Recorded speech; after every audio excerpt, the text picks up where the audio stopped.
There's a lot been going on in the last couple of weeks.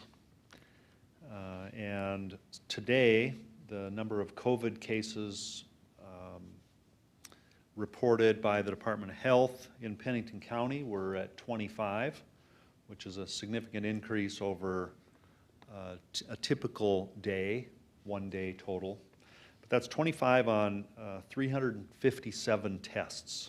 So it's important when numbers come in to keep everything in perspective, because a single day's number does not tell a story in its entirety. And so 25 cases is maybe the largest jump Pennington County has had in a 1 day total. I didn't look, but it seems very high on 357 tests. So that's a 7% positive test rate. Flat 7%. To date, all of the tests reported in Pennington County, and that is 8,617 total tests with total positives of 674. That is a 7.8% positive test rate. So even though we had 25 positive tests, the positive test rate is roughly the same. It's just a slight bit less than the average. So these numbers that fluctuate from day to day, I think largely fluctuate due to testing volume. And also, just to keep into perspective, so far 0.6% of Pennington County's population have been diagnosed with a positive COVID test. Over the last 7 day period, we have seen 68 new cases reported. 68. For the previous 7 day periods, starting in June 4th and up to July 8th, so 6 previous 7 day periods, those numbers have been 85, 78, 89, 51, 48, and 83. And now the most recent 7 day period, 68. So there's no, the 25 new tests is a high number of 1 day tests, but this is not indicating an outlying statistic at this point. So we look at other sources. Look at other sources of data to kind of paint the rest of the picture as much as possible. Our fire department call volume is up over last week pretty significantly, 27%, but the ambulance transports are down 8.5%.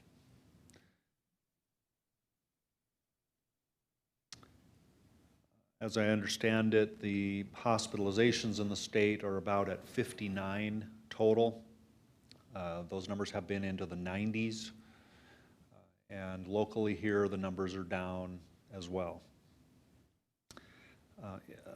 Our rapid transit system, beginning this coming Monday, will resume a normal operating schedule Monday through Friday. Saturday operations remain suspended due to a lack of drivers, likely due to the pandemic. The operating hours for Rapid Ride, Monday through Friday, will be from 6:20 a.m. to 5:50 p.m. And for Dial-A-Ride, Monday through Friday from 6:10 a.m. and the last scheduled ride being at 5:30 p.m.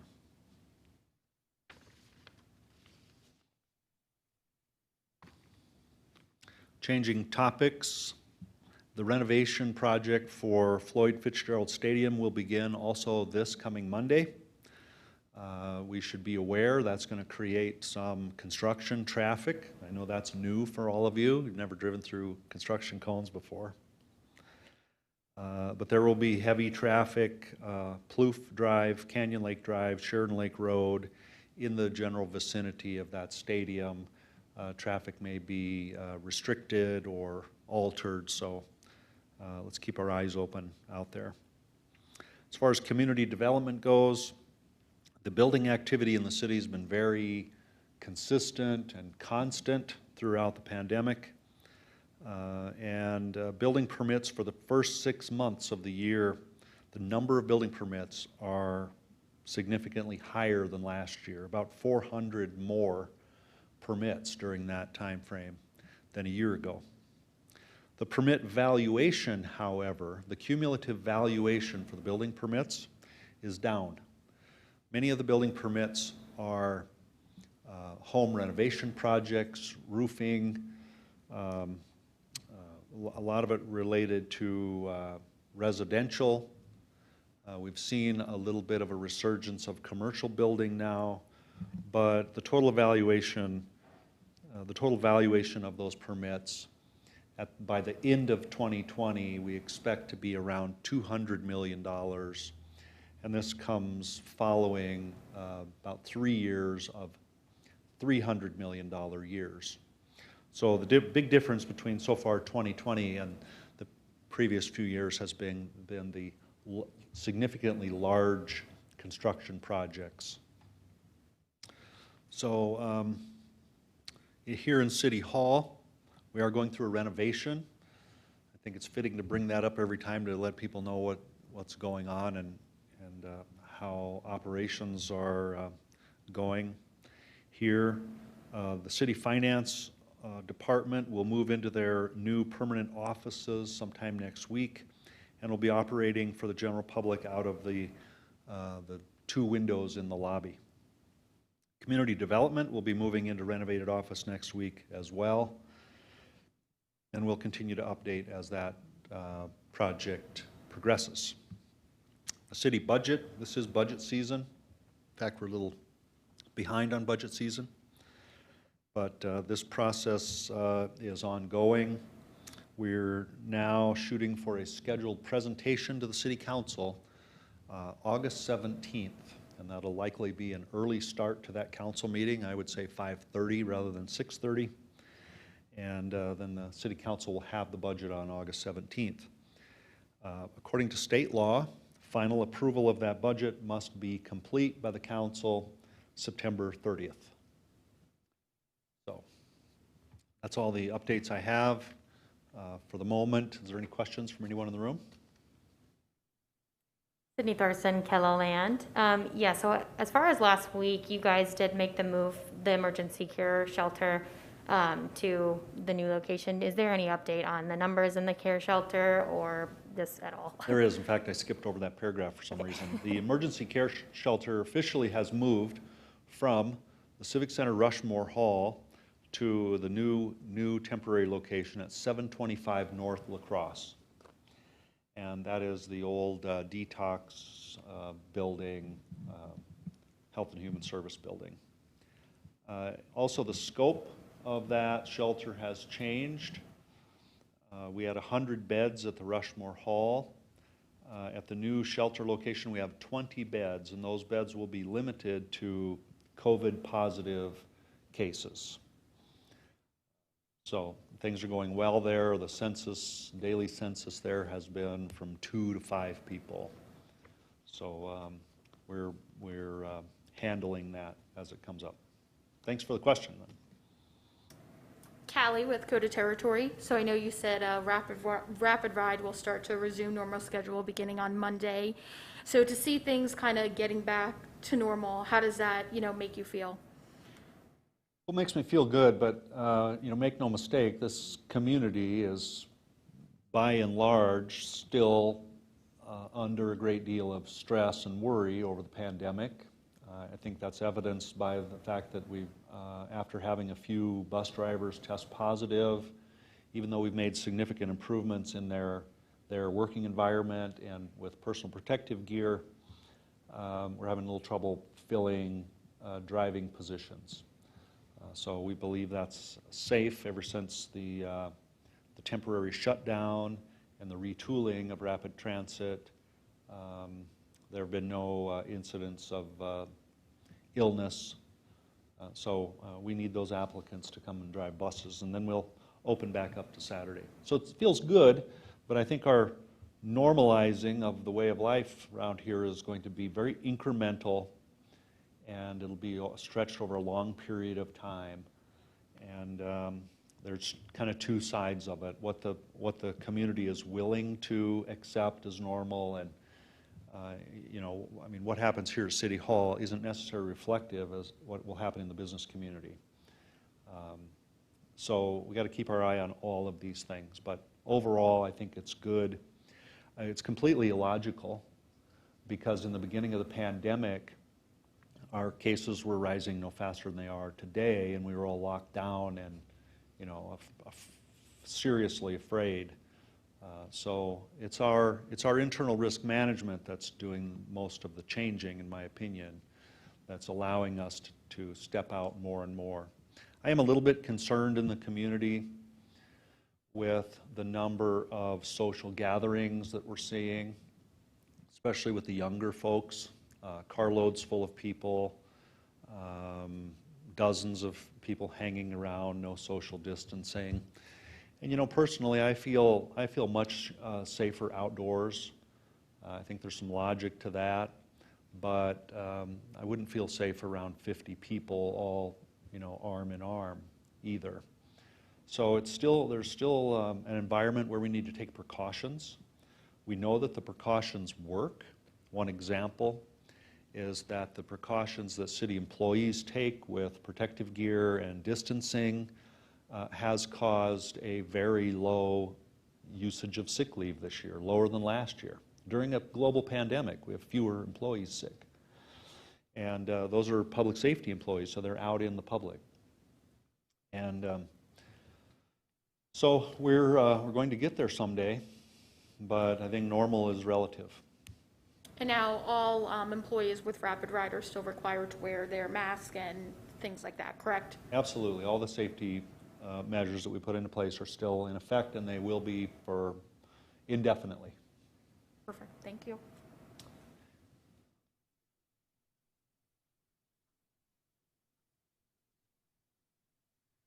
Dave Kidd, News Center 1. Have we had any look at the tourism numbers so far during this period? Not in terms of spreadsheets or hard data, but in some polling, we've come to learn that there's some in the hospitality industry that are reporting 70+% normal crowds. You can certainly see the out-of-state vehicles on the streets, but the best indicator of tourist activity, the best data point as far as we're concerned ultimately is that sales tax submission that we get, and we're always going to be 6 weeks behind with this. And so I'll let you know 6 weeks too late if we had a normal month or not. There's a lot of activity, a lot of cars moving, certainly a lot of people out at the lakes and the public recreation spaces. We've seen regionally quite a few more boating, skiing accidents resulting in fatalities. That's certainly tragic.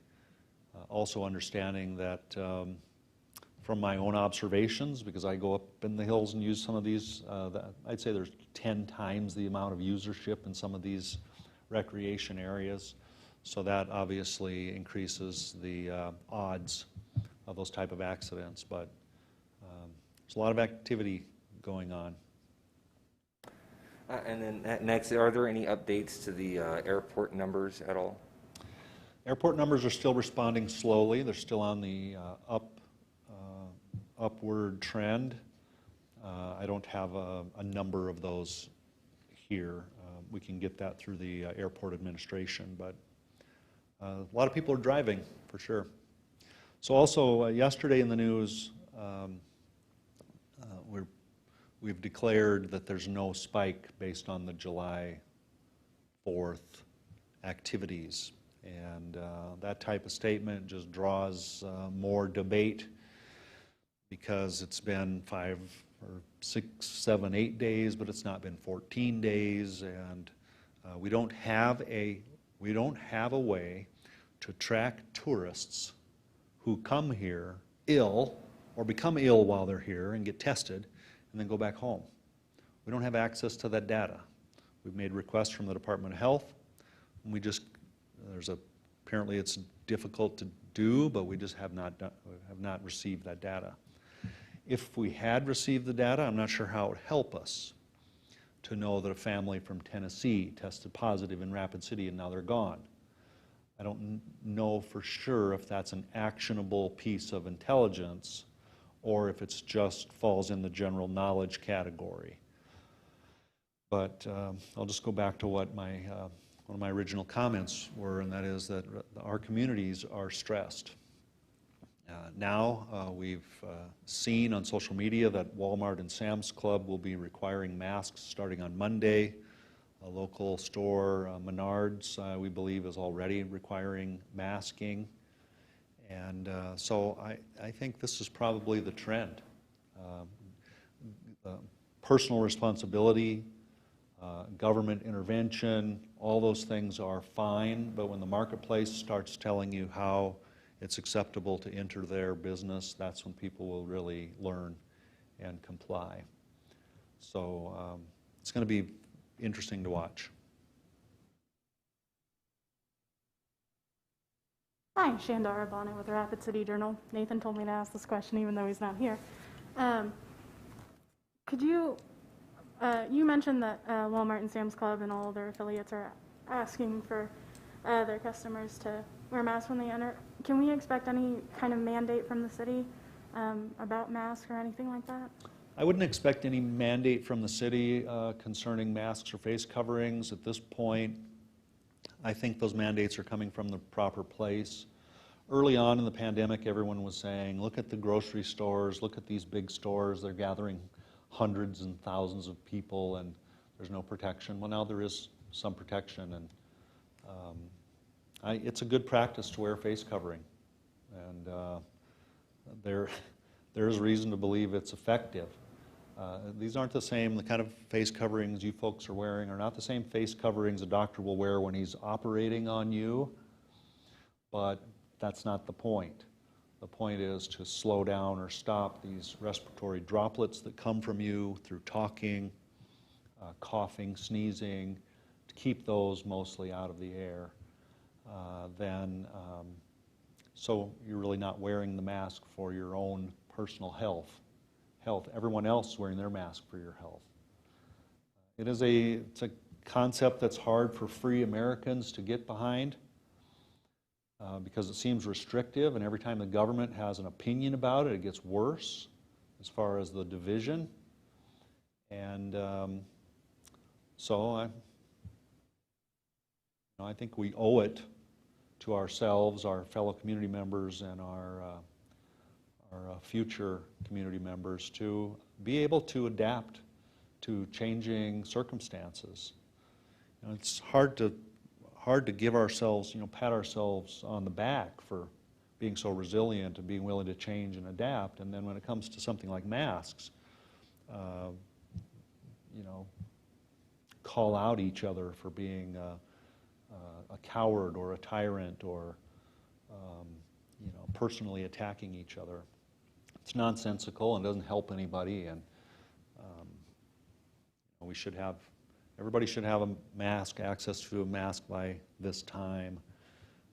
They don't have to be a ugly surgical looking mask, or they don't have to, you can see a lot of people, especially women, who have matching masks and match them to their outfits. And so we are arriving at some new general thought process on how to go through our days. And that's not a pretty or sterile process. Thank you. Any other questions from the room? Okay, if not, thank you for coming, and if nothing changes, see you next week.